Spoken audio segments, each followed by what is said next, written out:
Portadores de doenças orificiais custam muito a procurar ajuda médica, fazendo isto apenas quando o sofrimento torna-se insuportável. Além da hemorroida que foi explicada no bloco anterior, outras doenças acometem o ânus, trazendo incômodo e muito sofrimento. Quem fala sobre as fístulas e fissuras anais é o coloproctologista e cirurgião Gustavo Curachi. A fissura nada mais é que um corte, um pequeno machucado bem na borda do ânus, normalmente causada por um trauma na hora da evacuação. Então, aquelas pessoas que têm o intestino muito ressecado, as fezes muito duras, fazem muito esforço na hora de fazer cocô, causam um pequeno machucadinho na borda do ânus, e isso é o chamado de fissura. A fístula, ela é uma comunicação entre o canal anal, né, dentro do intestino, com a pele, normalmente causado após uma infecção, o chamado abscesso. É uma glândulazinha que existe dentro do canal do ânus, forma uma infecção, e essa infecção forma uma cavidade com pus, e essa cavidade ela comunica com a pele para vazar esse pus. Isso é o que a gente chama de fístula. O diagnóstico nas duas doenças é clínico, então basta o médico examinar a região anal, fazer um exame proctológico, né, como a gente chama, com a imagem, com a visualização direta, a gente já consegue detectar. Não é preciso nenhum exame, nenhum exame de imagem, basta o exame clínico que já se detecta. Quando é feito o diagnóstico, às vezes a gente lança mão de outros exames para fazer diagnóstico diferencial disso, mas o exame clínico já consegue detectar isso.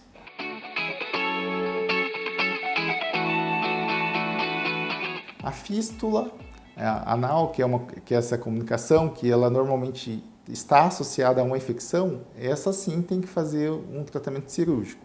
As fissuras, quando detectadas logo no início, o tratamento basicamente é clínico, com medidas comportamentais, com mudança na dieta, com a utilização de pomadas, que isso consegue reverter sem precisar necessariamente de uma cirurgia. Mas nos casos em que o tratamento é tardio, a pessoa deixa passar muito tempo, essas fissuras podem ficar profundas e não respondendo ao tratamento clínico, aí sim necessitando de uma cirurgia.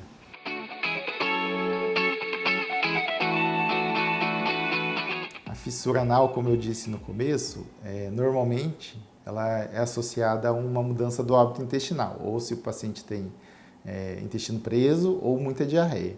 Então, partindo desse princípio, a gente já consegue diferenciar a fissura. A fissura também causa um sintoma muito típico, que é dor intensa associada ao sangramento anal vivo. Então, quando a pessoa vê aquele sangue no papel, ou até mesmo sangue que pinga no vaso bem vivo, existe uma boa chance de ser uma fissura. E normalmente o sintoma que mais chama atenção, que mais faz os pacientes procurar o médico é a dor. É uma dor intensa, principalmente logo após a evacuação, que pode perdurar, às vezes até algumas horas depois. Já a fístula, como ela é relacionada a uma infecção, normalmente o paciente também pode ter dor, associada ao vazamento de uma secreção, normalmente pus ou um pouco de sangue, na redondeza ali da região anal. Então, próximo à região do ânus, existe um pequeno vazamento que normalmente tem mau cheiro, que é associado pode ter relação com febre, com cansaço, tudo relacionado à infecção. Então, a fissura é dor e a fístula é um vazamento, se a gente puder classificar como os principais sintomas de cada uma delas.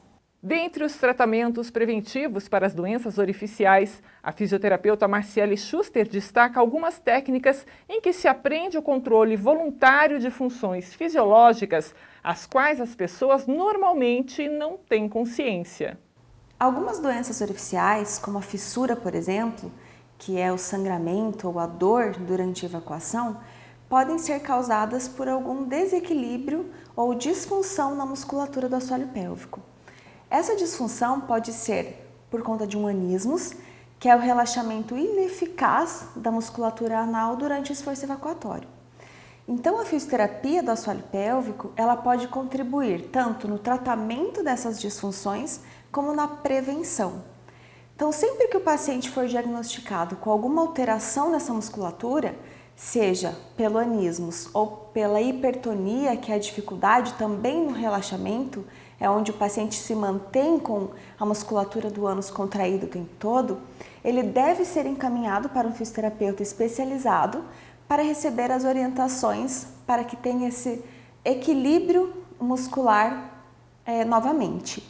Então, a fisioterapia, ela, além de orientações quanto a não segurar os desejos evacuatórios, né, não postergar a ida ao banheiro, ou até mesmo não segurar muito os desejos miccionais, ela vai contribuir com técnicas e exercícios específicos que devolvam o equilíbrio dessa musculatura.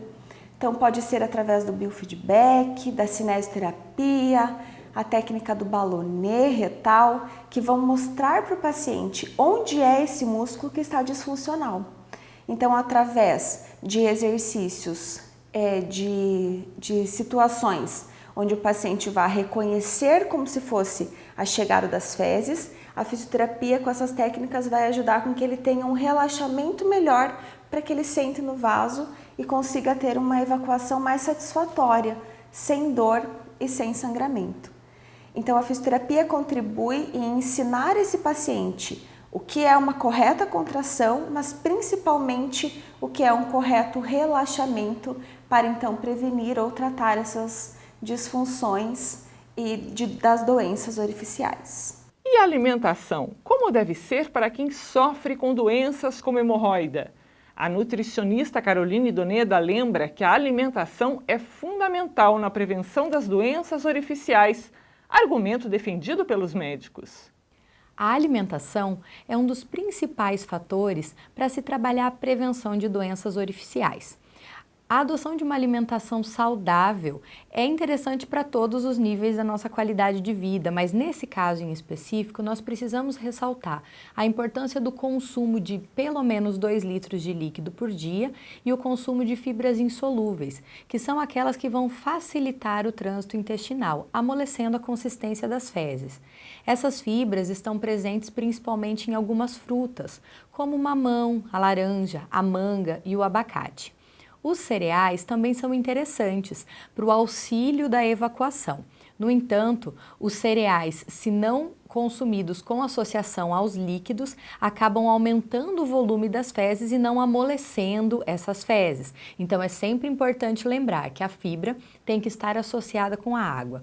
É claro que consumir uma alimentação com pouca quantidade de massas, de farinhas, de gorduras, também facilita o trânsito intestinal. Agora, só tirando alguma dúvida da maioria das pessoas com relação ao consumo de pimentas. Se ouve muitos pacientes perguntarem, eu tenho hemorroidas, eu posso ou não consumir pimenta? É importante ressaltar que a pimenta não provoca o surgimento das doenças orificiais. Caso você já tenha esse problema, uma hemorroida, uma fissura, uma machucadura nessa região, o consumo de alguns tipos de pimenta podem provocar uma sensação de ardência na hora da evacuação, mas não são todas as qualidades de pimenta. A pimenta do reino, por exemplo, é uma que pode provocar um certo desconforto, mas não é uma realidade que você não possa consumir pimenta. Em quantidades moderadas, não existe problema no consumo e essa proibição é um mito. O mais importante de tudo é ter uma alimentação saudável, equilibrada no consumo de líquidos e de fibras, que com certeza você vai estar prevenindo esse problema e tratando caso ele já exista. No próximo bloco, a cirurgiã e coloproctologista Doriane Lima fala sobre a retocele, uma doença que atinge entre 30% e 93% das mulheres. É rapidinho, a gente volta já já.